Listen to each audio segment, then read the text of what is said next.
신약성경 마태복음 8장 5절부터 13절까지 함께 봉독하도록 하겠습니다. 예수께서 가버나움에 들어가시니 한 백부장이 나와 간구하여 이르되 주여 내 하인이 중풍병으로 집에 누워 몹시 괴로워하나이다. 이르시되 내가 가서 고쳐주리라. 백부장이 대답하여 이르되 주여 내 집에 들어오심을 나는 감당하지 못하겠사오니 다만 말씀으로만 하옵소서. 그러면 내 하인이 낫겠사옵나이다. 나도 남의 수하에 있는 사람이요 내 아래에 군사가 있으니 이더러 가라 하면 가고 저더러 오라 하면 오고 내 종도로 이것을 하라 하면 하나이다. 예수께서 들으시고 놀랍게 여겨 다른 자들에게 이르시되 내가 진실로 너희에게 이르노니 이스라엘 중 아무에게서도 이만한 믿음을 보지 못하였노라. 또 너희에게 이르노니 동서로부터 많은 사람이 이르러 아브라함과 이삭과 야곱과 함께 천국에 앉으려니와 그 나라에 본 자손들은 바깥 어두운 데에 쫓겨나서 거기서 울며 이를 갈게 되리라. 예수께서 백부장에게 이르시되 가라 네 믿은 대로 될지어다 하시니 그 즉시 하인이 나으니라. 아멘.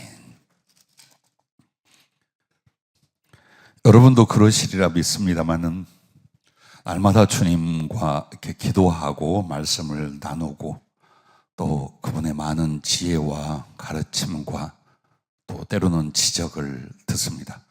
저는 그 시간이 참 행복하고 또 이렇게 여러분과 나누는 말씀은 나름대로 성경을 연구해서가 아니라 주께서 원하시는 말씀들을 여러분과 나와 나누려고 또 그것을 심어주시려고 주님이 조목조목 일러주셔서 감사합니다.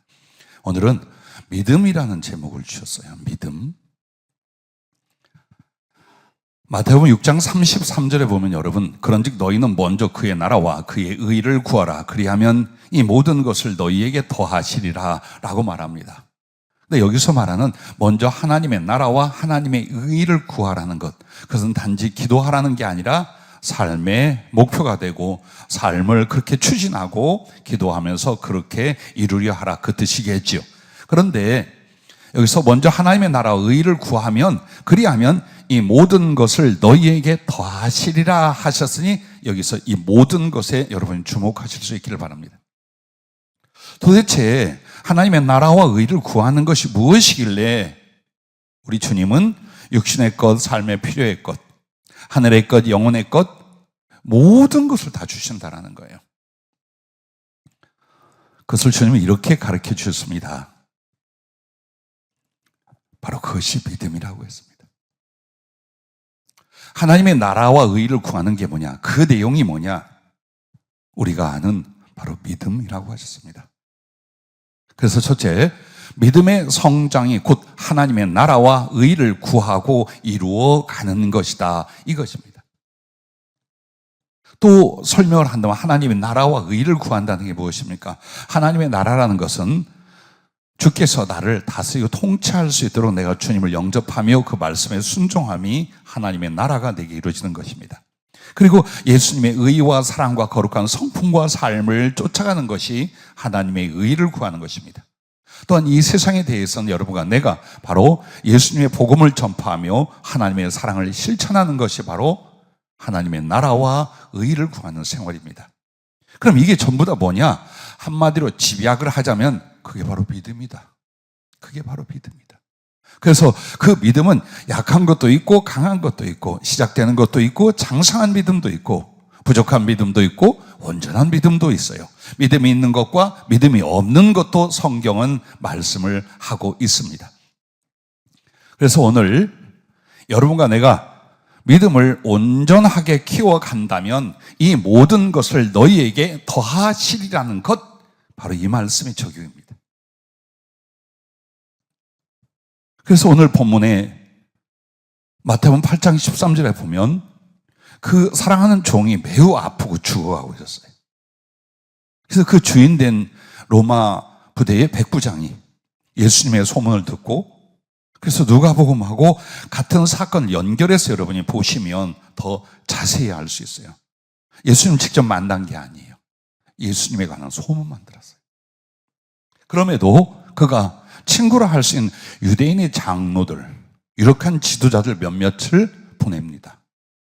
오셔서 내 주가는 종을 좀 살려주십시오 하고 간청을 합니다. 그랬는데 이 백부장이 어떻게 합니까? 그 전가를 받고 아니요, 오지 마시옵소서. 왜? 나는 죄인이요. 또 유대인에게 치자면 나는 이방인이요. 이런 자에게 어떻게 하나님의 아들 메시아가 직접 오실 수 있겠습니까? 그냥 말씀만 해 주십시오. 그렇게 하면서 이 말씀에 대한 믿음을 가지고 뭐라고 합니까? 내게도 종이 있고 군사들이 있습니다. 오라 하면 오고 가라 하면 갑니다. 그러니 오지 마시고 말씀만 해 주시옵소서. 왜? 나아라 하면 낫겠다 이거예요. 이에 주님이 아주 기이 여기고 놀라워 탄식하고 칭찬하시면서 8장 13절에 가라 네 믿음대로 될지어다 이렇게 말씀합니다. 자, 오늘 여러분과 내가 정말 좋아하는 말씀 그리고 기대하는 말씀이냐? 네 믿음대로 될지어다 할렐루야. 그런데 믿음이 엉망이야. 혹은 믿음이 없어. 이건 저주예요. 네 믿음대로 될지어다 했는데 내가 믿음이 없어. 혹은 믿음이 괴팍해. 그럼 그대로 된단 말이에요. 그래서 여러분과 나에게 오늘 이 믿음이 온전하고 장성해지기 위해서 어떻게 해야 되느냐, 그걸 주님이 일러주시려 해요. 더더군다나 믿음은 이 세상에서 가장 뛰어난 보화요 돈, 즉 재물과 같다 이렇게 표현을 하셔요. 왜? 돈이 많고 보화가 많으면 그것으로 무엇이든지 구하고 사고 이룰 수 있기 때문이다. 이와 같이 믿음이 있고 그 믿음이 장성해진다면 그 믿음으로 하나님께 무엇이나 구하고 하나님은 무엇인지 이루어 줄 수 있기 때문이라. 그러므로 마치 믿음은 그의 재산과 같다. 어떤 보화보다도 어떤 재물보다도 더 값지고 더 많은 걸 사고 이룰 수 있는 거예요. 그러므로 여러분에게 돈을 벌려고 하지 말고 재산을 더 많이 늘리려 하지 말고 믿음을 키워라 이 말씀입니다. 아무것도 하지 말라는 게 아니라 마음을 어디에 두고 삶의 목표와 목적을 어디에 둘 것이냐 그걸 알랍니다. 왜? 우리는 수백 번의 실패를 합니다. 내가 힘으로 해보고 노력해서 해보고 이렇게 해서 보고 저렇게 해서 다 해보고 해도 이 세상의 물질이나 능력이나 내가 원하는 것들이 내 뜻대로 얻어지더냐 이루어지더냐 여기에 대해 수도 없이 많은 실패를 합니다. 그럼에도 여전히 내가 세상 것을 얻고 이루게 하여 나의 마음도 나의 수고도 나의 물질도 나의 사랑도 심지어는 나의 신앙과 영혼도 거기다가 들이박는 거예요. 자, 이렇게 살아가는 우리를 보며 하나님이 그걸 못해줘서 하나님이 그것을 들어주지 못해서 네가 지금 그러느냐? 그게 아니라 너는 믿음을 키워라. 왜? 하나님과의 관계의 모든 것이 뭐냐? 그것을 믿음이라고 말합니다. 그냥 신뢰에 대한 믿습니다 이게 믿음이 아니에요. 하나님과의 관계의 모든 것이에요. 이걸 키워보라는 겁니다. 그렇다면 그 믿음대로 기도를 하든 꿈을 꾸든 무엇을 하나님 앞에 이루어가든 주님은 어떻게 해요? 네 믿음대로 될지어다. 네 믿음으로 기도한 대로 될지어다. 네 믿음으로 행한 대로 될지어다. 할렐루야. 이걸 약속하시고 이 거룩한 역사로 이루실 것을 확신하며 24년을 시작할 수 있기를 주의 이름으로 축복합니다. 그래서 마태복음 8장 13절에 말씀하신 것처럼 네 믿음대로 될지어다 라고 하신 말씀이 있어요. 그러면서 자, 마태복음 8장 13절 다음에 17장으로 넘어가면은 제자들이 이렇게 간질로 인한 그 고통받는 아들을 데리고 온 부모의 그 기도를 요청을 했는데 못 이룹니다. 즉 쫓아내질 못합니다. 그래서 제자들이 조용히 예수께 나와 이르되 우리는 어찌하여 쫓아내지 못하였나이까. 여기에 주님이 대답하시기를 이르시되 너희 믿음이 작은 까닭이니라. 진실로 너희에게 이르노니 만일 너희에게 믿음이 겨자씨 한 알만큼만 있어도 이 산을 명하여 여기서 저기로 옮겨지라 하면 옮겨질 것이요 또 너희가 못할 것이 없으리라. 자, 주님이 농담을 하셨습니까? 하나님이 위선으로 거짓을 말하셨습니까? 아니라 이 말. 그렇다면 오늘 우리들의 믿음이 어떻다는 거예요? 겨자씨 한 알만도 못하다는 거예요. 그의 믿음이 있노라 말하지만 실상은 어때요?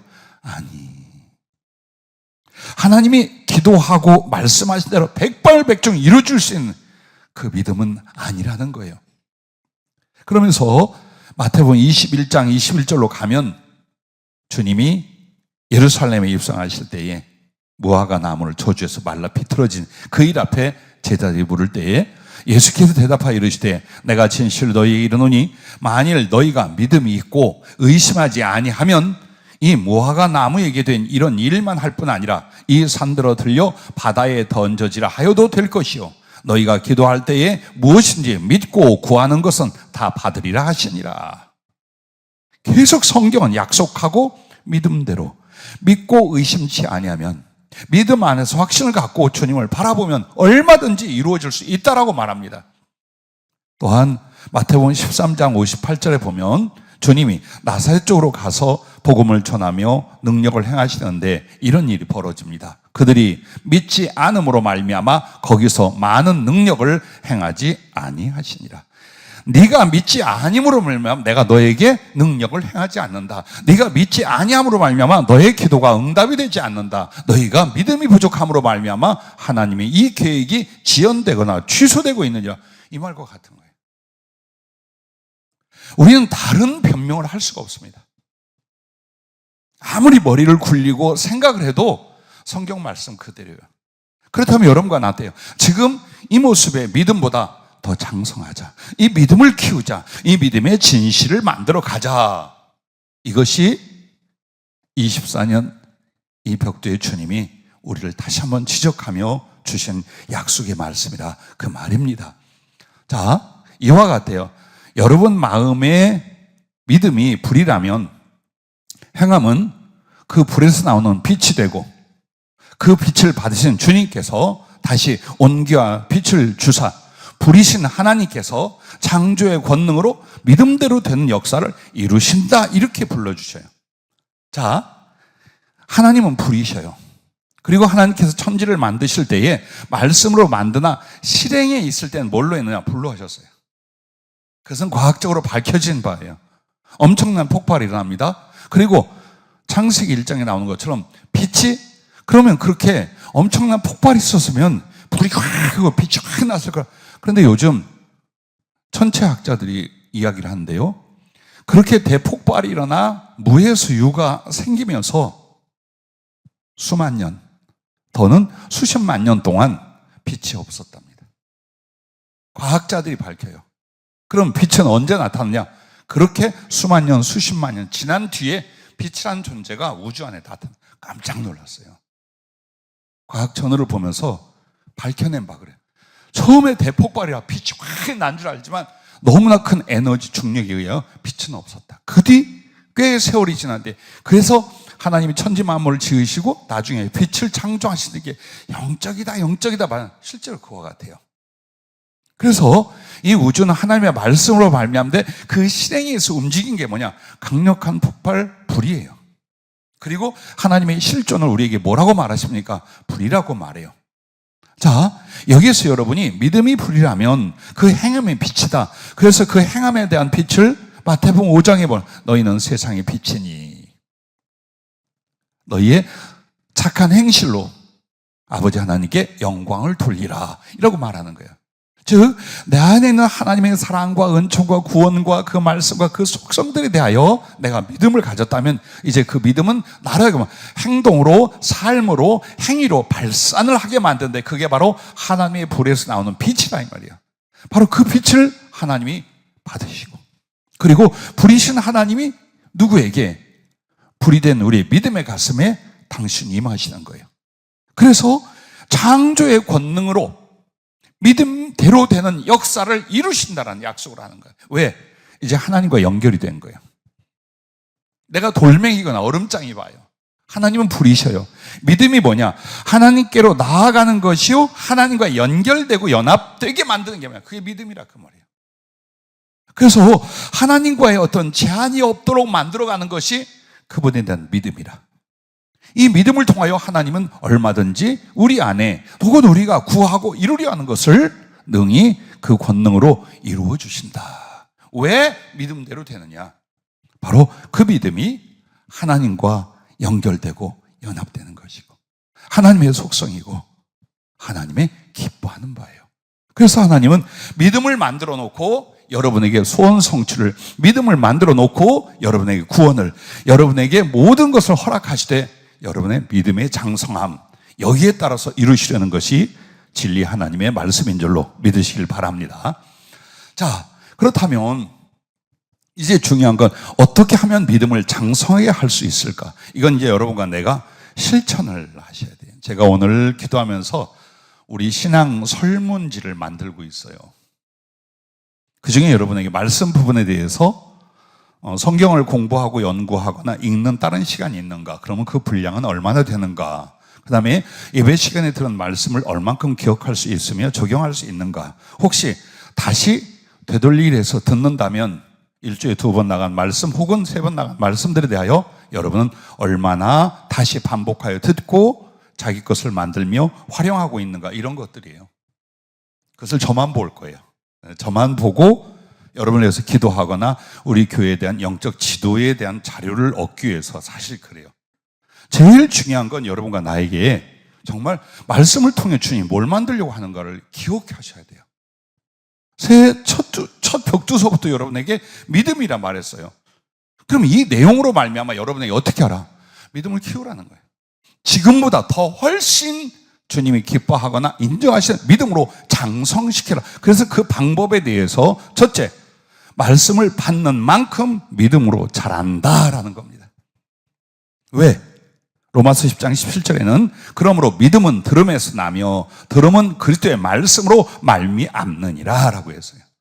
아무리 믿음을 만들려고 애를 써보세요. 인격이나 성품이나 마음속의 생각과 다짐으로 하나님을 향한 믿음이 막 만들어지지 않아요.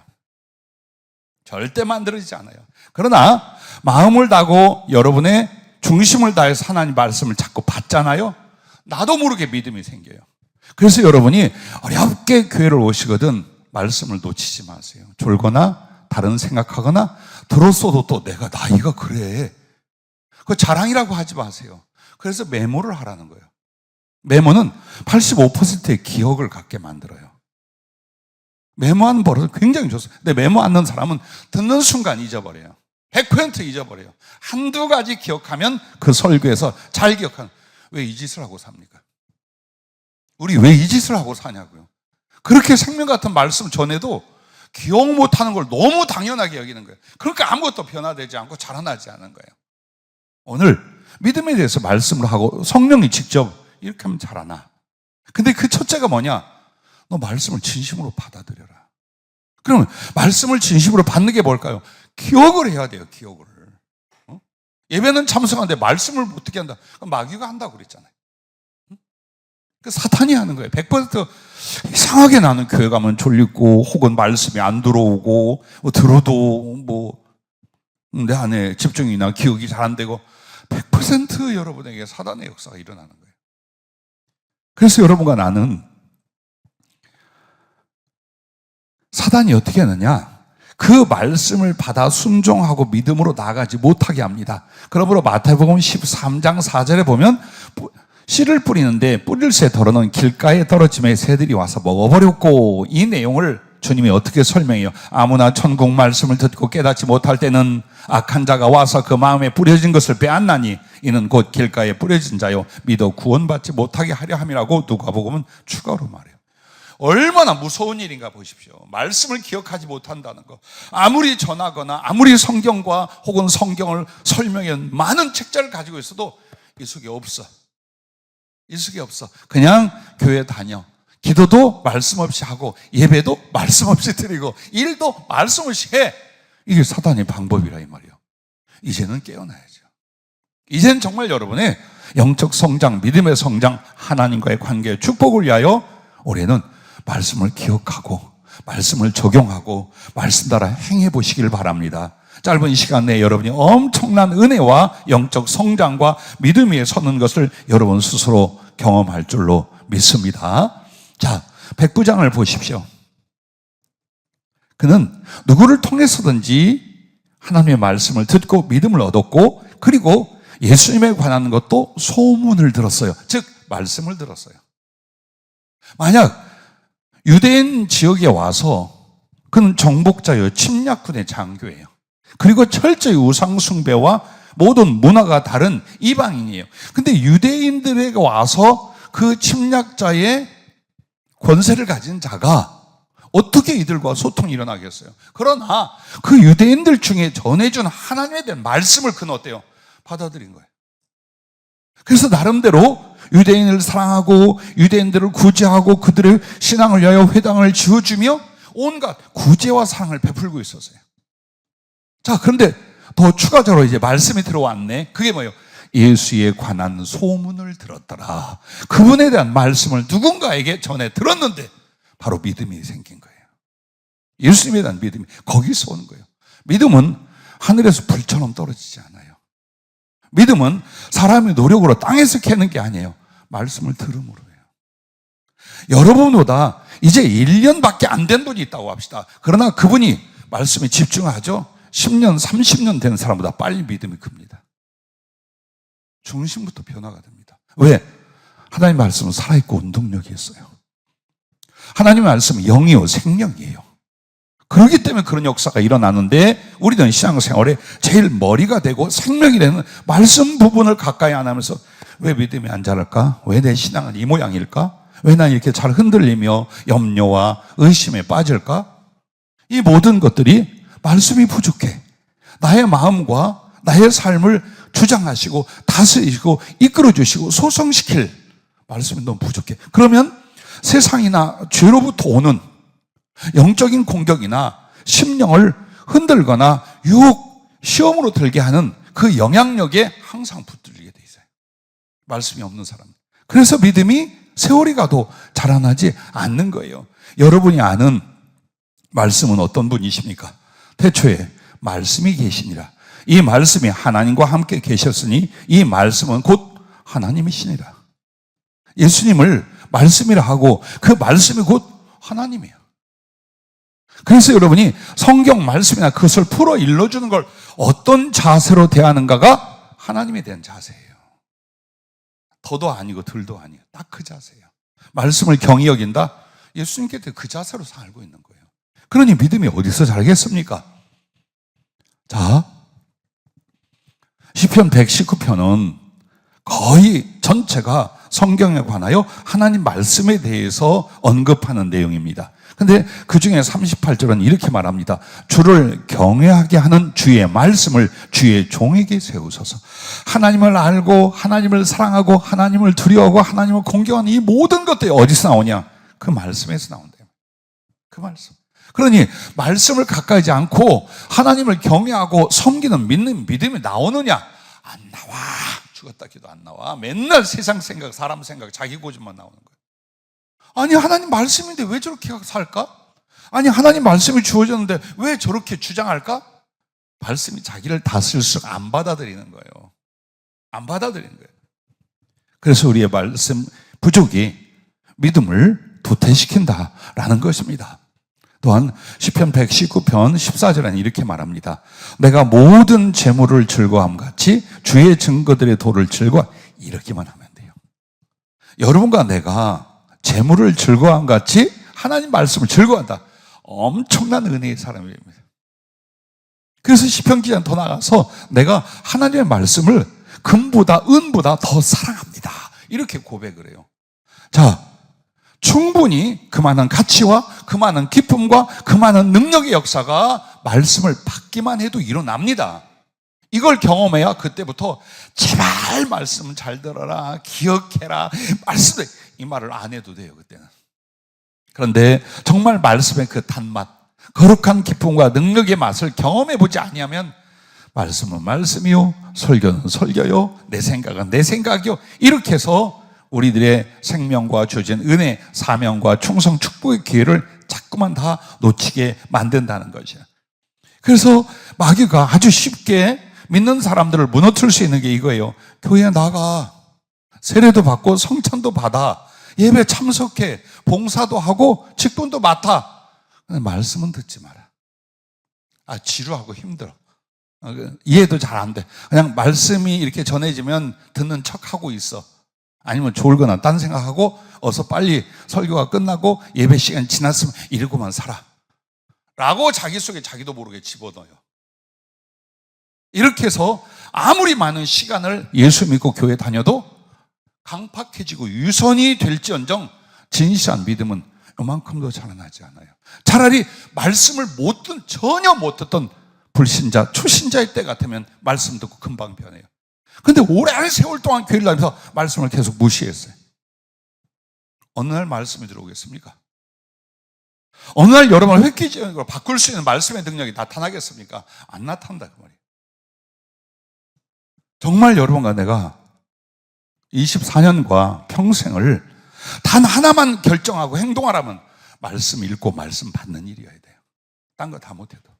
이거 안 하면 안 됩니다. 여러분 정말 앞날에 희망이 없습니다.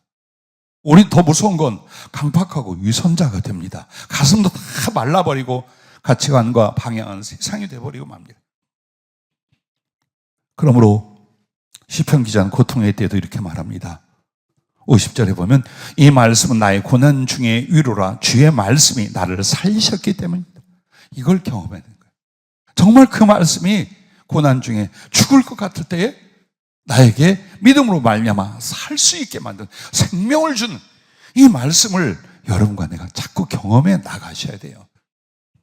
그러므로 165절에는 주의 법을 사랑하는 자에게는 큰 평안이 있으니 그들에게는 장애물이 없으리이다 라고 말합니다. 무조건 말씀을 경히 여기거나 말씀을 받지 못하고 기억지 못하게 하는 것은 100% 여러분이 인정을 하셔요. 이건 사단의 공격이다라는 거예요. 이 영적 싸움을 여러분이 인정 안 하면 안 바뀝니다. 왜? 내가 피곤하니까, 내가 힘이 드니까, 내가 성경에 대한 바탕 지식이 없으니까 라고 자꾸 변명하면서 끝까지 말씀을 못 듣게 만들어요. 마귀가 한다고요. 사단이 한다고 예수님이 직접 말했잖아요. 그럼에도 말씀에 대한 내 심령의 경신이 안 일어난다면 구원도 보장할 수 없어요. 성경은 노골적으로 말합니다. 말씀이 없는 가슴은 구원의 역사가 일어날 수 없다는 걸 말합니다. 반대로 여러분이 말씀을 한마디 한마디 듣고 그걸 묵상만 해. 묵상하면서 깨닫기만 해. 깨닫고 나의 삶이나 나의 마음에 조금만 적용을 해봐요. 빛이 말 거예요.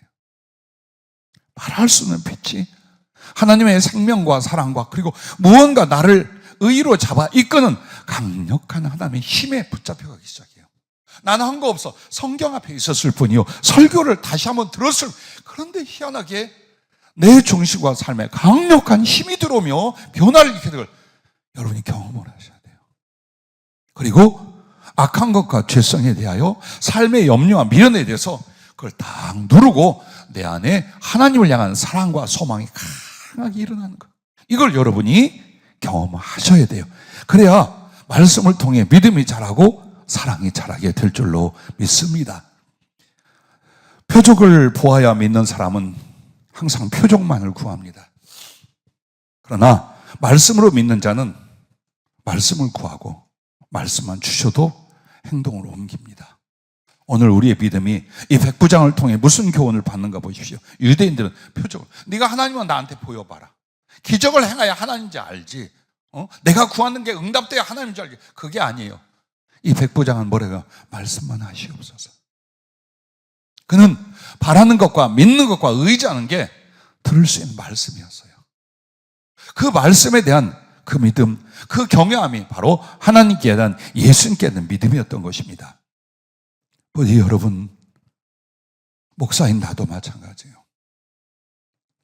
말씀이 공급이 안 되면 바로 육신적이고 세상적이고 혹은 아주 복잡하고 힘든 상태로 내 영이 휘몰아치는 걸 봐요.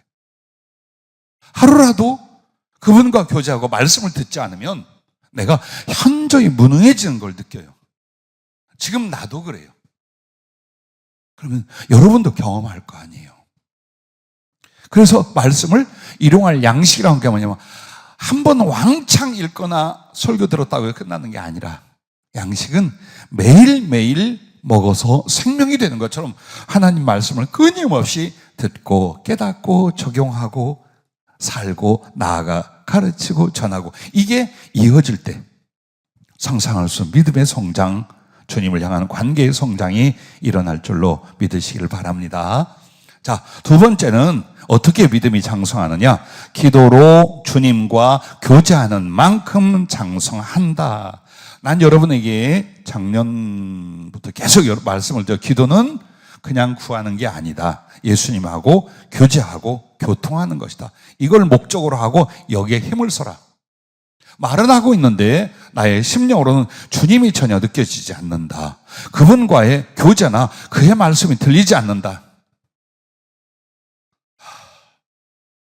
얼마나 그 기도가 힘들겠어요. 응? 그렇게 기도하려 얼마나 힘들겠어요. 그런데 말씀 있고 성령이 있으면 조금만 지혜를 가지고 집중하면 분명히 그분이 내 안에서 말씀하고 교통하고 사랑하고 교제하시는 걸 경험할 수 있어요. 그래서 여러분이 기도를 안 할 때는 성령님의 도우심과 역사도 현저히 멈춰 있어요. 제일 활발하게 성령께서 주님의 사랑이나 말씀이나 교통이나 인격적인 관계를 만들어가는 이 활발한 역사가 언제 일어나냐? 기도할 때예요. 왜? 기도할 때에 예수님을 향하여, 하나님을 향하여 초집중을 한단 말이에요. 그래서 그분이 하는 말이 들리고 그분이 터치하는 바가 내게 느껴지고 더 나아가면 눈으로 보고 귀로 듣고 가슴으로 깨닫고 말씀의 역사가 이루어지는 걸 기도 속에서 본다 이 말이에요. 그 상태까지 가게끔 만들려고 그래요. 성령 안에서 드리는 기도는 반드시 예수님의 말씀을 성령으로 듣게 돼 있어요. 그리고 그리스도의 마음을 갖는다라는 표현이 있어요. 자, 고린도전서 2장 16절에 보면 누가 주의 마음을 알아서 주를 가르치겠느냐? 그러나 우리가 그리스도의 마음을 가졌느니라 라고 해요. 그럼 그가 예수님처럼 됐다는 뜻이 아니에요. 예수님의 마음의 전이가 일어나고 그분의 지식과 생각과 감정과 뜻 등이 내게 오기 시작하는 거예요. 이게 교제예요. 사람하고 앉아있어도 소통이 안 되면 답답하죠. 왜 앉아있나 싶죠? 이 사람하고 내가 지금 무슨 사이인가 싶죠? 예수님하고 이루고 살았단 말이에요. 쥐야 하는데 아무것도 들리지 않고 아무것도 느끼지 않아. 그러면 예수님이 부족해서 인색해서 그럴까요? 내가 집중을 안 해서 그럴까요? 기도에 관하여 잘못된 상식과 경험을 가지고 있는 거예요. 더 간절하게, 더 슬프게, 더 어렵게, 더 많이 기도해야 하나님이 들으신다고 생각하는 거예요. 아니요. 들으려고 하세요. 기도에 나오면 먼저 그분을 느끼고 그분의 말씀을 들으려고 하세요. 즉 예수님을 경험하려고 하세요. 근데 그 경험 중에 제일 먼저 일어나는 게 뭐냐면 마음의 감화와 그가 하신 말씀으로 임하기 시작을 해요. 그래서 여러분 기도의 열매가 내가 정해놓고 구하는 바를 어떻게 1, 2, 3, 4 아래이고 홀딱 일어나 가느냐 절대 아니에요. 절대 아니에요. 어느 분이 상담 중에 수십 년간을 매일같이 기도했어요. 무슨 기도, 무슨 작정 기도 했어요. 근데 우울증에 빠졌어요. 심각한 좌절과 고통 속에 빠졌어요. 왜? 기도는 하는데 주님과의 교제가 안 돼. 되는 듯 한데 아니요. 나의 염려가 앞서고 나의 고통이 앞서고 나의 원한이 앞서기 시작하는데 이것을 소성시키고 어루만질 예수님의 말씀, 예수님의 그 거룩한 사랑의 손길이 느껴지지 않아. 기도는 그렇게 많이 하는데 기도를 줄이라는 게 아니에요. 기도 안에서 여러분 예수님과의 사랑의 교제가 일어나게끔 해야 돼요. 내 마음을 드리세요. 그리고 그분의 모든 말씀과 이 기도 안에 일어난 일을 믿으세요. 그리고 갈망하고 사모하세요. 그렇게 되면서 그분이 말씀을 하고 그분의 마음을 전해주면 어떤 일이 보여요? 맨날 사랑한다고만 하겠어요? 하나하나 일러주고 깨닫게 하고 지적하고 나아가 장래에 대한 말을 하고 주님의 모든 것들을 일러주기 시작을 해요. 그렇게 하면서 그게 지식으로 시작이 되지만 마음의 감동과 감화로 시작되기 시작해요. 그러면 끝이 보겠어요? 확신이에요. 예수님을 알고 그 말씀을 듣고 당신을 경험하니 지식으로 온 믿음이 이제는 어때요? 확신이 돼요. 그래서 그 긴 고난의 시간과 은혜의 시간을 보낸 욥이 맨 끝에 뭐라고 합니까? 내가 전에는 귀로만 들었었더니 이제는 여호와 하나님 눈으로 보나이다. 이 상태로 가는 거예요. 이 믿음을 말하는 거예요. 남에게 흘려듣던 그 정도의 믿음이었어요. 좀 말하면 그래? 그런데 지금 어때요? 내가 주님을 직접 봐. 그 마음도 그 말씀도 그 사람 내가 직접 볼 수 있는 믿음이 되었더라 이 말이에요. 왜 우리는 기도 속에서 그걸 사모하지 않아요? 누구에게나 허락되어 있는 거예요. 특별한 사람, 특별한 은사 있는 사람만이야, 기도는. 여러분이 그러므로 기도를 즐기셔야 돼요. 일단은 기도가 지겹고 힘들어, 이건 빵이야. 예수는 요만큼도 못 느낀다는 소리예요. 잠깐이라도 주님으로 접는, 주님을 느끼는 그분의 말씀을 기억하고 적용하고 두려워하고 기뻐하는 이런 상태들을 기도 안에서 가지라 그 말이에요. 이런 기도가 주님하고 교통되지 않고 백날 소리치고 외치는 수없이 많은 날의 기도보다 훨씬 여러분을 많이 바꿉니다. 나를 바꾸는 데 있어서는요, 정말 주님과의 깊은 교제의 기도만큼 큰 능력이 없습니다. 기도는 하나님께 집중해서 감사와 찬양과 사랑을 일으키고 고백하게 만들어요. 그죠? 그리고 염려와 죄를 이기고 더욱 하나님을 경험하고 경외하게 만든단 말이에요. 이건 여러분이 알잖아요. 지금 단어로 정립을 해드린 것 뿐이지 여러분의 기도 삶 속에서 늘 경험하잖아요. 그 중에 하나 예를 들어 빌립보서 4장 6절은 뭐라고 말합니까? 아무것도 염려하지 말고 다만 모든 일에 기도와 간구로 너희 구할 것을 감사함으로 하나님께 아뢰라. 그러면 어떻게 해요? 모든 지각에 뛰어난 하나님의 평강이 그리스도 예수 안에서 너희 마음과 생각을 지키시리라. 그런데 이 단어를 기억하세요. 모든 지각에 뛰어난, 이 말은 하나님 당신이 모든 지각에 뛰어나다는 게 아니에요. 우리와의 관계에 있어 그 지각, 충분히 소통되고 교통됨에 있어 뛰어나다 그 말이에요. 당신에게 있어 지각이 뛰어나다. 그건 무슨 의미가 있어요? 그게 아니에요. 그 뛰어난 지각을 가지고 나라는 존재의 지각과 어때요? 서로 교제 연결될 수 있게 하신다 그 말이에요. 즉 하나님을 알고 하나님을 느끼고 하나님을 보고 하나님을 경험하게 만든다 이 말이에요. 우리의 모든 지각으로 하나님을 알고 경험할 수 있도록 그렇게 만든다 이 말이에요. 언제? 염려나 고민이나 세상까지 팍 쳐박고 있으면 안 돼. 못 느껴요. 그런데 그 염려나 걱정을 감사로 바꿔요. 그리고 초집중하여 주님 앞에 감사하며 나아가니, 감사하고 나니까 어때요? 정말 주님의 사랑과 그 역사하심과 그 약속과 그 은혜가 너무 커. 내가 이걸 왜 걱정하고 있어? 내가 왜 이걸 가지고 고민을 하고 있어? 그러면서 더 주님께 깊게 들어갑니다. 그때 주님 뭐라 그래요? 하나님의 평강이 그리스도 예수 안에서 너희 마음과 생각을 지키시. 죽을 것 같았는데, 잡아먹을 것 같았는데, 스스로 삶을 포기할 것 같은 고통과 괴로움이 왔을 때도 내가 먼저 하나님께 감사하며 기도했더니 어느새 그 하나님의 평강, 절대 세상이나 사람은 줄 수도 뺄 수도 없는 하나님의 평강이 내게 오더라 이 말이에요. 그게 나를 살게 하네? 그러면서 이보다 더 값진 체험이 어디 있겠어요? 이렇게 해서 기도는 지식으로 주님을 알던 그 믿음에서 이제는 체험하고 나아가 앞날까지 내다보며 믿음을 장성하게 만든다라는 것을 믿으시기 바랍니다. 기도로 말미암아 유혹과 시험을 이기게 하는데, 누가복음 22장 31절부터 보면 베드로에게 주님이 이렇게 말하죠. 시몬아 시몬아 보라, 사탄이 너를 밀가부르듯 하려고 요구하였으나 그러나 내가 너를 위하여 네 믿음이 떨어지지 않기를 기도하였노니 너는 돌이킨 후에 네 형제를 굳게 하라. 주님이 기도로 말미암아 그 믿음이 꺾어지고 완전 마귀에게 가룟 유다처럼 넘어갈 뻔했잖아요. 근데 그 기도로 그를 붙잡아줬어요. 이 경험을 가지고 다음부터는 그 믿음의 기도가, 혹은 기도로 말미암아 믿음이 다른 영혼들을 붙들어 세워주는 베드로가 되게 만들더라 그 말이에요. 그래서 여러분이나 나나 보잘것없어요. 하루라도 기도가 쉬죠, 일주일이라도 기도가 쉬죠, 엉망됩니다. 근데 더 슬픈 건 엉망된 걸 자기가 몰라.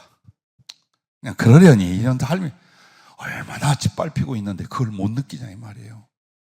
그래서 기도가 시험을 이기고 유혹을 이기게 만들고, 우리 주님도 그렇게 하셨잖아요. 흔들렸어요. 우리가 똑같은 성정이요 육신을 가졌기에 그 십자가의 저주 앞에서 이 잔을 내게서 지나가게 하여 주옵소서. 그리고 피를 쏟고 눈물을 흘리며 뭐라고 하셨어요? 그러나 내 원대로 하지 마옵시고 아버지의 원대로 되기를 원하나이다. 이긴 거예요. 어떻게? 기도로 말미암아 믿음을 잡고 믿음을 세우신 거예요. 오늘 우리도 마찬가지예요. 우리도.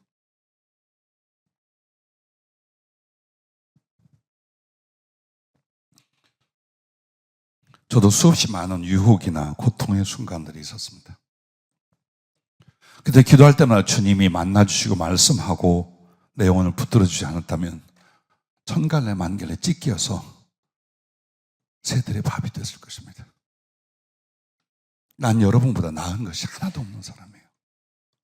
내가 여기까지 안 죽고 온 것은 그분의 긍휼이었고 말씀 잡고 기도할 때마다 만나주신 덕이에요. 더 나은 여러분은 조금만 더 말씀 잡고 기도 생활에 힘쓰면 얼마나 아름답고 멋진 주님과의 만남, 그 속에서 만드는 진짜 믿음들을 가지고 성장하시겠습니까? 그렇다면 두려워할 것이 없어요.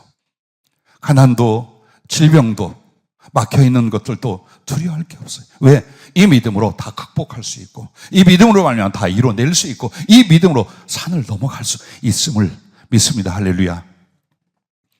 자, 백부장을 보십시오. 유대인 장로들에게 부탁을 합니다.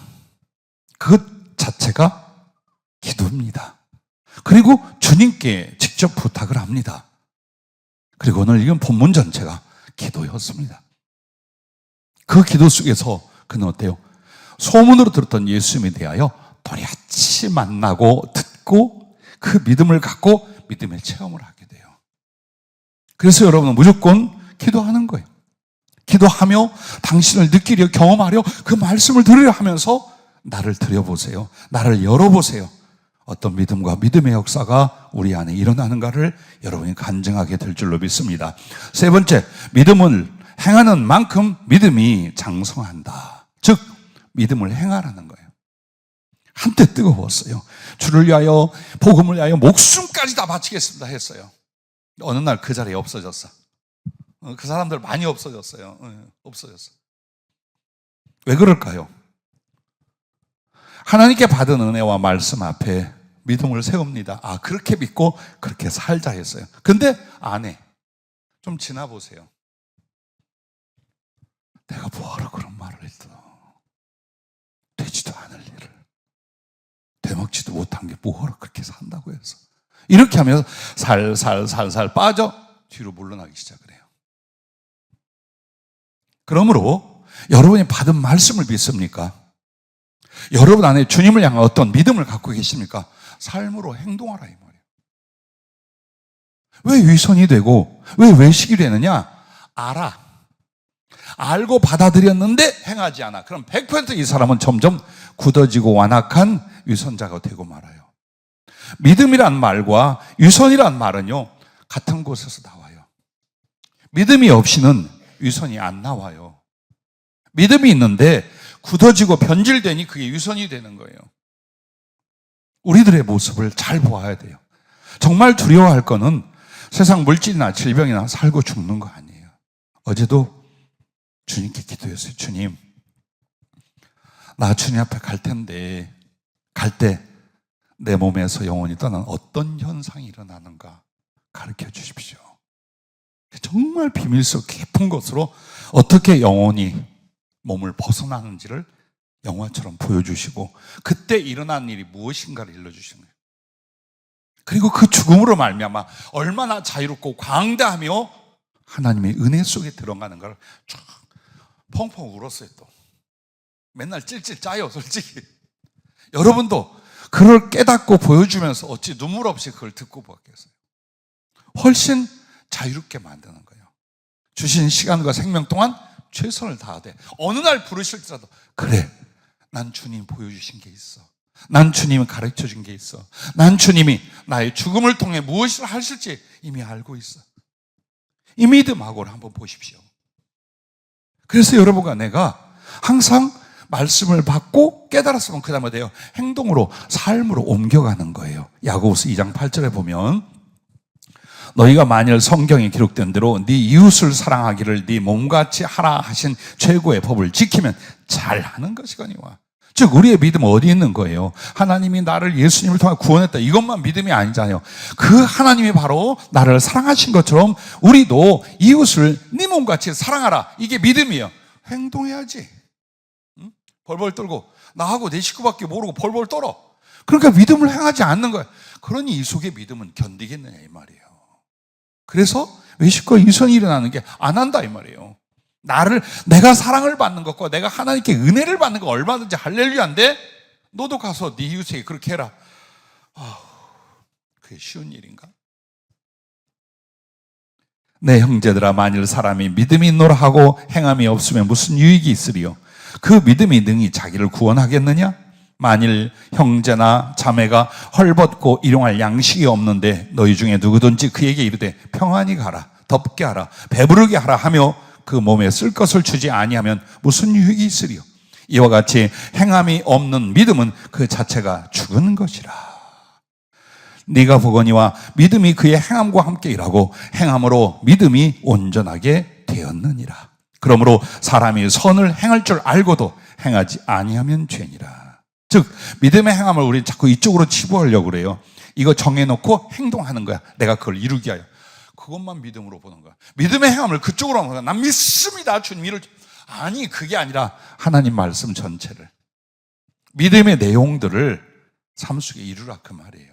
복음을 전하는 것도, 선이나 사랑을 베푸는 것도, 의의를 행하는 것도, 믿음으로 염려를 극복하는 것도 다 행함으로 해보라 이 말이에요. 그래야면 나의 마음속에 믿음이 나의 능력의 삶이 됩니다. 믿음의 능력은 어디서 나냐? 내가 그렇게 했더니 하나님이 그 말씀을 이루시다, 이걸 자꾸 경험해 가는 거예요. 아주 작은 보잘것한 인간이에요. 정말 우리가 전 인류와 지구 자체를 보면, 아니 우주 전체를 보자면 우리는 정말 보잘것 없어요. 그러나 이 보잘것은 뭔지 안에 하나님이 계셔요. 나는 그리고 믿음으로 그 하나님과 동행을 한단 말이에요. 두려울 게 어디 있어요? 그런 믿음에 담대함이 되기까지는 어때요? 작지만, 적은 것 같지만 말씀을 받고 믿음이 세워졌으면 행동과 삶으로, 그리고 비전으로 나아가기 시작하는 거예요. 아마 몇몇 사람은 이런 말씀을 1년 동안 받았을 거예요. 물질 걱정하지 마라. 그러면 이렇게 알아요. 아, 물질 걱정이 않도록 우리 하나님 채워줘. 그게 아니라 인색하지 말고 베풀라 그 말이에요. 벌벌 떨고 있어봐야 너 아주 궁색하고 째지게 가난해. 그리고 그것 때문에 자유도 없고 사랑도 없고 믿음도 없고 능력도 없어. 줘, 나눠줘. 아니, 뭐 먹고 살까요? 믿음 없어, 그 말이 나온다 이 말이에요. 자꾸 이렇게 섬기라, 사랑하라, 염려하지 말라, 이 말들에 대해서 왜 그랬을까요? 믿음으로 키워주기 위하여. 정말 하나님이 주신 그 믿음 안의 역사를 위하여 여러분에게 그렇게 했었어요. 여러 가지가 있잖아요. 그 선이나 사랑을 베푸는 것 외에도 여러분에게 지시하고 가르치는 모든 말씀들이 1차는 뭡니까? 믿음을 세워주시기 위한 거였어요. 그리고 그렇게 해서 믿음이 선 뒤에는 아무것도 걱정하지 않아도 돼. 왜? 여러분의 믿음대로 될 거예요. 믿고 기도한 대로 될 거예요. 그가 주신 말씀을 믿은 대로 이루어질 줄로 믿으시길 바랍니다. 하나님을 경험하셔야 돼요. 나도 여러분도 이 세월에 그 말씀을 잡고 기도하고 그 작은 행위지만 행동으로 옮겼을 때에 하나님이 정말 말씀을 이루시더라, 내게 그 응답하시더라, 말씀대로 내 온과 삶에 이렇게 나타나시더라, 이걸 우리가 행동으로 경험해 가셔야 할 줄로 믿습니다. 자, 백부장이 왜 예수님께 오지 마세요, 말씀으로 하세요, 이것 때문에 야, 믿음 짱이다 진짜로, 너 같은 놈 처음 보다 라고 하셨나요? 아니에요. 이 사람이 그런 믿음을 나타내기 전에 뭘 했습니까? 종이면 그때 물건 취급할 때예요. 근데 그 종을 향하여 뭐라 하냐? 사랑하는 종이 있어 병들고 죽어할 때. 그것 때문에 자존심이나 자기 지위나 명예나 상관이 없어요. 이 사람을 살리기 위하여 전애들은 예수님에 대한 소문을 듣고 그냥 일어나서 친구들, 그것도 직접 못 가고 자기 아는 사람들 부탁을 했어요. 사정을 하고 부탁을. 어떤 마음이에요? 그 속에 사랑이 있고 그 사랑을 이루려는 행위예요. 그리고 유대인들에게 구제하고 회당을 지어주고, 자기도 솔직히 말해서 백부장이면 월급이 그렇게 많지 않아요. 엄청난 돈 갖고 있는 사람 아니에요. 그럼에도 그것을 목숨을 걸고 돈을 받는, 급료를 받는 군인임에도 그걸 다 베풀었어. 저 원수 같은 사람에게도 베풀었어. 작은 신앙을 가지고요. 이렇게 먼저 행하는, 선을 행하고 사랑을 베풀고 말씀 따라 믿음 따라 움직이고 행동하고 있는 사람이었어요.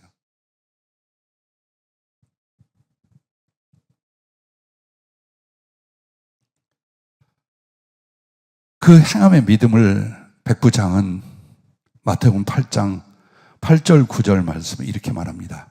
백부장이 대답하여 이르되 주여 내 집에 들어오심을 나는 감당하지 못하겠사오니 다만 말씀으로만 하옵소서. 그러면 내 하인이 낫겠소나이다. 나도 남의 수하에서 있는 사람이요 내 아래에도 군사가 있으니 이더러 가라 하면 가고 저더러 오라 하면 오고 내 종들로 이것을 하라 하면 하나이다. 자, 말씀 들으면 그 믿음을 가지고 행동으로 옮겼다 이 말이에요. 그걸 고백하는 거예요. 그러므로 그분에게 말씀이 주어진다면 주님도 그 말씀대로 하실 것이라는 거예요. 왜? 나도 하니까. 나도 당신이 말하면 나 그렇게 움직여, 그렇게 한단 말이에요. 그러니 그 말씀을 주시는 하나님은 내게 말씀대로 얼마나 잘 이루시고 행하실 거냐. 여기에 확신과 겸손의 믿음이 있었던 거예요. 오늘 여러분과 내가 말씀을 따라 믿음을 행하지 않잖아요. 안 믿어져요. 절대 무슨 말을 해도 염려가 앞서고 걱정이 앞서고 재어보는 게 앞서지, 맞아, 말씀이 있으니 주님은 이 말을 하실 거야, 안 생겨요. 한번 여러분 가서 주문을 걸듯이 해보세요. 생기나? 안 생겨. 믿습니다. 나는 믿어. 하지만 아니지. 그러다가 반드시 뒤따라옵니다. 이러고 산 거예요, 우리는. 즉 믿음이 종교 생활, 교회 생활이 다가 아니에요. 여기가 더 중요한 거예요. 여러분의 가슴이, 이 속에서 주님을 향하여 어떤 일이 벌어지고 있는가를 보세요. 이 속에서 어디를 갖다 놓아도, 어떤 환경과 어떤 삶을 살아도 그 속에서 나 주님을 향한 나의 믿음이 어떻게 발휘되고 그 믿음이 나를 어떻게 살게 하는가, 이 부분이 중요해요. 형식적인 종교 생활은 습관이 돼서 잘 할 수 있어요. 또 약간의 유익이나 바램을 가지고도 할 수 있어요. 중요한 건 가슴이에요. 속 심령이에요. 그러기 위하여 여러분은 말씀이 있어야 하고 기도가 있어야 하고 그렇게 해서 생긴 믿음을 삶으로 실천하고 옮기라는 거예요. 벌벌 떨지 마세요. 아무리 했어도 수고해도 그렇지 말아요. 주님 앞에 여러분이 어떤 말씀을 받았는데 믿음 안에 것입니까? 마땅히 행할 하나님의 뜻입니까? 행동으로 옮기세요. 그리고 여러분이 혹시 마음에 믿음으로 말미암아 작정한 바가 있습니까? 그것도 행동으로 옮기세요. 그러나 주신 말씀으로 말미암아 믿음을 먼저 행하고 내 안에 우러난 믿음 혹은 그 기도에 대한 행위를 그 다음에 하는 거예요. 이거 거꾸로들 한단 말이에요.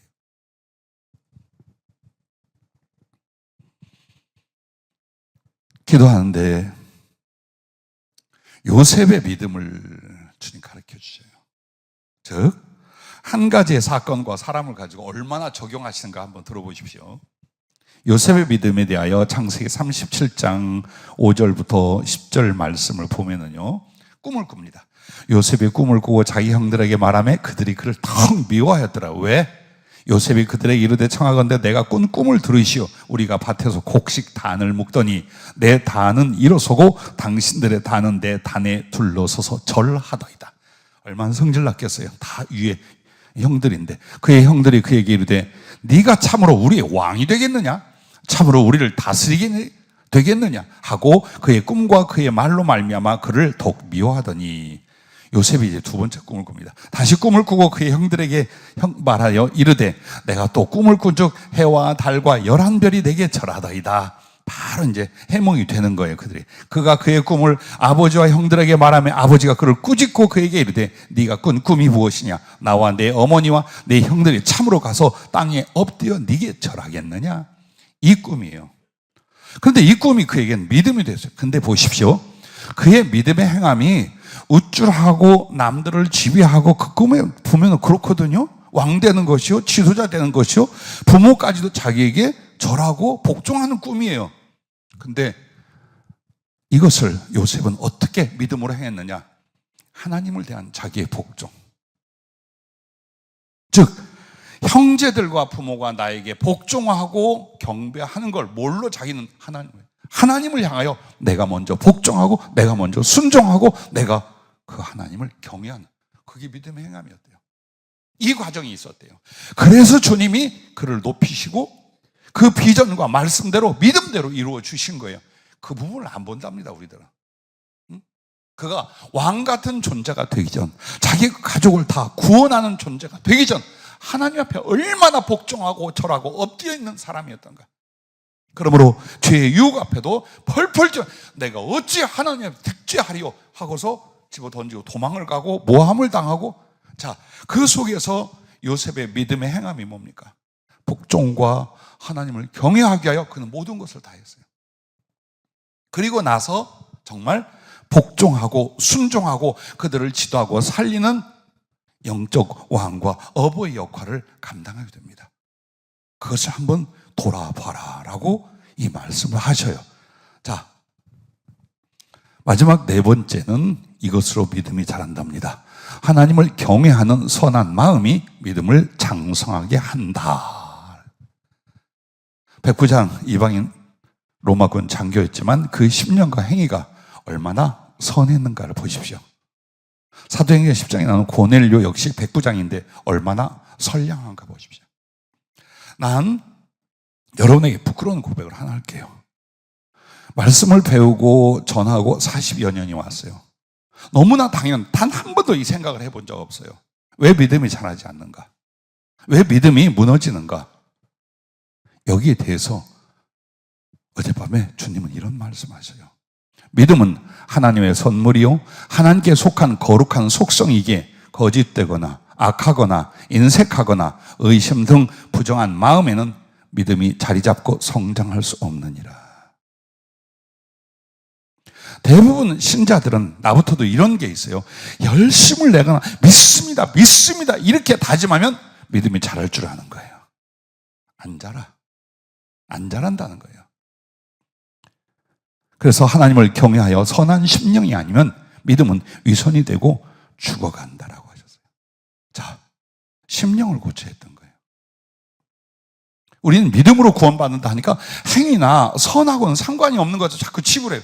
아니라는 거예요. 왜? 믿음은 내가 만든 게 아니라는 거예요. 세상으로 말미암아 만들어진 게 아니라는 거예요. 하나님의 속성이야. 하나님의 거룩한 것이에요. 그러므로 그 하나님의 의가 여러분과 내게 있어야 되고, 그 선이 내게 있어야 되고, 그 사랑이 우리 안에 있어야 된다는 거예요. 그러므로 가인을 보세요. 그 속을 말씀하십니다. 네가 선을 행하면 어찌 낯을 들지 못하겠느냐? 선을 행하지 아니하면 죄가 문에 엎드려 있느니라. 죄가 너를 원하나 너는 죄를 다스릴지니라. 자, 믿음으로 못 산 이유가 뭡니까? 이 속에 시기와 질투와 악함이 있었어요. 욕심이 가득했어요. 절대 진실한 믿음 안 들어간다 이 말이에요. 자, 가룟 유다를 보십시오. 요한복음 12장 6절에 요한은 자세하게도 말합니다. 이렇게 말하면 가난한 자들을 생각하면 아니요, 그는 도둑이라 돈꾀를 맞고 거기 있는 것을 훔쳐가며. 정확히 봤나 봐요, 요한만. 가룟 유다가 그랬다는 거예요. 말은 가난한 자를 나눠주자 뭐 이렇게 하고 있는데 그의 속은 어때요? 탐심으로 가득 차 있어. 예수님마저 저버릴 만큼. 그러니까 12 제자 가운데서 그렇게 은혜를, 그렇게 사랑을, 그렇게 능력과 진리 말씀을 받아도 믿음이 안 생기는 거예요. 이게 안 바뀌니까. 이게 안 바뀌니까. 아나니와 사피라를 보십시오.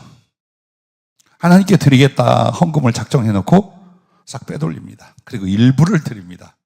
그때 베드로가 이르되 아나니아야 어찌하여 사단이 네 마음에 가득하여 네가 성령을 속이고 땅값 얼마를 감추었느냐? 땅이 그대로 있을 때에는 네 땅이 아니며 판 후에도 네 마음대로 할 수가 없더냐? 어찌하여 이 일을 네 마음에 두었느냐? 사람에게 거짓말한 것이 아니요 하나님께로다. 자, 그 인색함이, 그 형식적으로 말미암아 하려고 했다가 그 인색함으로 말미암아 하나님의 사람과 하나님을 속이는 사단에게 잡힌 바가 되어버려요. 왜? 이걸 안 고치니까 그렇다는 거예요. 이 속을 안 고치니까. 요한계시록 15장이면 니골라당의 교훈을 지킨 자들이 있다는 말씀이 있어요. 니골라는 초대교회에 전승으로 데려오기를 7집사, 성령과 지혜가 충만했던 믿음이 충만했던 7집사 중에 한 명이에요. 이 사람은 이방인이었다가 유대교로 들어왔고 유대교에 입교한 뒤에 예수님을 영접하고 성령에 잡힌 바 됐어요. 여기까지는 좋았어요. 그런데 이 니골라 당이 뭐 하는 거냐 도대체. 자, 예수 믿고 구원받았으니까 육체의 본성과 세상에 살아간 대로 막 살아도 구원받는다예요. 영지주의와 비슷한 그쪽이었어요. 그러면 왜 이렇게 하나님 말씀을 풀어 뒤틀려서 이단이 되고 무너져 갔느냐?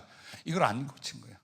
육신의 정욕이나 탐심을 안 버리고 예수를 믿어보려고 예수님을 말미암아 일해보려고 한 거예요. 그러다 보니까는 20년은 점점 주셨던 은혜가 소멸되고 삐뚤어지고 완악해지고 그리고서 그 죄성이나 세상 것을 진리 앞에 딱 세우면서 사람들을 유혹하고 자기도 함께 무너져 갔던 거예요. 이게 다 왜 일어나느냐? 이걸 안 고친다는 거예요.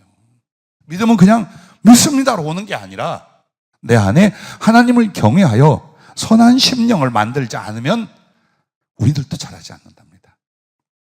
그동안 목사가 되어서 이만큼 살았어. 교회를 이만큼 다녀서 아무 상관없어요. 마음을 고쳐야 거룩한 믿음의 성숙과 성장이 일어난다. 그걸 말씀하고 계신 거예요. 자, 그러므로 심령의 생각과 말과 행위에 선한 것을 쌓으라 라고 하셨어요. 그래야면 하나님의 선한 것이 나오니 곧 진실한 장성하는 믿음이다. 이렇게 불러주시는 거예요. 마태복음 12장 35절에 보면 선한 사람은 그 쌓은 선에서 선한 것을 내고 악한 사람은 그 쌓은 악에서 악한 것을 내는. 그렇죠. 우리 안에 죄성이나 악한 것을 그대로 두고서 하나님의 선한 믿음이 나로부터 나가냐? 안 나온다 이 말이에요. 안 나온다 이 말이에요. 안 나온다 이 말이에요. 아, 이게 비밀이었구나. 믿음은 믿습니다. 혹은 종교 생활을 열심히 내서 푹푹 잘하는 게 아니라 하나님을 경외하여 심령을 고쳐야만 믿음의 성장, 장성하고 큰 믿음을 가질 수 있다라는 걸 말합니다. 자, 이 말씀에 연결되어 에베소 4장 29절부터 5장 2절까지 여러분 소개하면 여기서 보세요. 어떻게 믿음이 커가고 왜 믿음이 안 자라는지. 무릇 더러운 말은 더 입 밖에 내지 말고 오직 덕을 세우는 데 소용된 대로 선한 말을 하여 듣는 자들에게 은혜를 끼치게 하라. 하나님의 성령을 근심하게 하지 말라. 그 안에서 너희가 구원의 날까지 인치심을 받았느니라. 너희는 모든 악독과 노함과 분냄과 떠드는 것과 비방하는 것을 모든 악의와 함께 버리고 서로 친절하게 하며 불쌍히 여기며 서로 용서하기를 하나님이 그리스도 안에서 너희를 용서하신 것 같이 하라. 그러므로 사랑을 받는 자녀같이 너희는 하나님을 본받는 자가 되고 그리스도께서 너희를 사랑하신 것 같이 너희도 사랑 가운데서 행하라. 그는 우리를 위하여 자신을 버리사 향기로운 제물과 희생 제물로 하나님께 드리셨느니라. 자, 여러분 여기에서 보면은 우리의 행위와 생각과 심령 안에서 그리고 말 안에서 여러분 악한 거, 남을 비방하는 거, 탐심에 빠지는 거, 분노하는 거, 인색한 거, 이런 모든 부정한 것들이 어떻게 해요? 성령을 근심하게 만드는. 그러면 내 믿음을 주관하고 그 생명의 믿음을 선물해 주시는 이가 누구냐? 성령이셔요. 그런데 내 안에 계신 성령이 늘 고통스러워하고 아파하고 걱정하고 계셔요. 왜? 못돼 처먹어가지고. 말이나 마음이 삐뚤어지고 못돼 처먹었어. 그런데 나는 큰 믿음을 가지려고 해요. 주의 일을 하려고 그래요. 그 일이 되겠느냐 이거예요. 성령이 근심한다는 건 그 근심은 사려가 내게 그대로 오는 거예요. 왜? 나와 연합이 되어 있어요. 즉 내 안에 기쁨이 없고 평안이 없고 확신이 없고 사랑이 없어. 계속 내가 성령을 근심시키고 있어요. 그래서 여러분이 말 조심하세요. 생각 조심하세요. 차라리 하지 마세요. 사람을 비방하거나 혹은 내가 확인도 안 한 말을 듣고서 진짜인 것처럼 말하지 마세요. 그것이 거짓말이에요. 진짜 무서운 일이 사단이 숨어서 남을 비방하거나 미워하거나 시기하거나 욕심내거나 잘난 체거나 교만하죠. 바로 들어갑니다. 그래서 나를 구원하실 성령이 그렇게 안타까워하고 근심하신다는 거예요. 그런데 믿음이 자라겠느냐고요. 대부분 자기를 믿음의 방패로 지키는 사람들이어야 돼요. 가슴에는 사랑으로 말미암아 갑옷을 입고 믿음의 방패를 들고 구원의 투구를 쓰고 그 다음에 싸워 이길 하나님의 말씀 성령의 검을 가져야 돼요. 그런데 이걸 안 가져. 제일 많이 지금까지 애석하고 아픈 게 뭐냐? 남의 말 듣고 잘 은혜로 살 수 있는 사람들이, 사명으로 들어가는 사람들이, 혹은 인생의 마지막에 온 사람들이 홀딱홀딱 뒤집어지는 거예요. 한두 번 말 듣고 다 뒤집어지는 거예요. 확인할 것도 없고 진짜인지 가짜인지 그 찾지도 않아요. 그냥 악한 말을 듣거나 부정적인 말을 듣거나 홀딱 나죽어고 자빠지는 거예요. 그렇게 무서워요.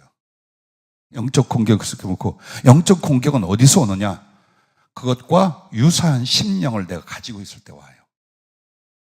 즉 걱정이 많은 사람은 걱정의 말이나 걱정의 상황이 화살같이 꽂히게 되어 있어요. 남을 비난하고 신란한 사람은 남을 비난하는 말로 말미암아 자기 스스로 강팍해지고 무너지게 되어 있어요. 영적 분별도 못해요.